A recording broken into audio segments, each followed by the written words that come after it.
আসসালামু আলাইকুম। আমি ডক্টর হিবা হক, চক্ষু বিশেষজ্ঞ ও ফেকো সার্জন, বর্তমানে কনসালটেন্ট পদে এভারকেয়ার হসপিটাল চট্টগ্রামে কর্মরত আছি। চোখ আমাদের গুরুত্বপূর্ণ একটা অংশ। আমি আজকে কথা বলবো চোখের ছানি এবং এর চিকিৎসা সম্পর্কে। আমরা জানি অন্ধত্বের মূল কারণ হচ্ছে ছানি। তার আগে আমরা একটু জেনে নিই আমরা চোখ দিয়ে কিভাবে দেখি। যে কোনো বস্তু হতে নির্গত রশ্মি যখন আমাদের চোখে প্রবেশ করে তখন আমরা সেই বস্তুটাকেই দেখতে পাই।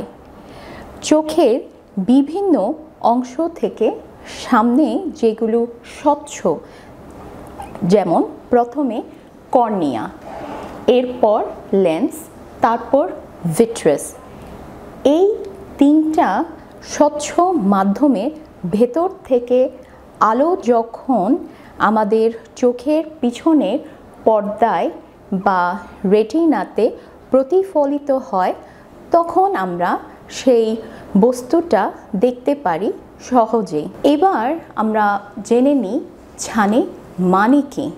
ছানি হচ্ছে মূলত বয়স জড়িত রোগ।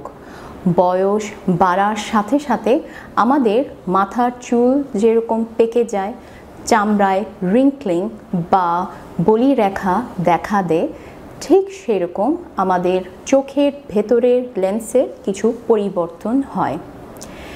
আমাদের চোখের লেন্স তৈরি হয় পানি এবং প্রোটিন দিয়ে।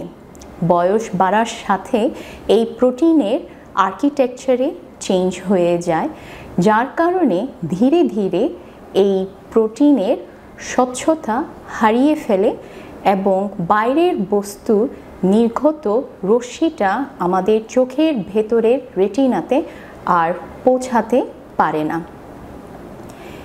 এই স্বচ্ছ লেন্সটা অস্বচ্ছ হয়ে যাওয়াটাকেই আমরা ছানি বা মতি বা ইংরেজি শব্দে ক্যাটারাক্ট বলি।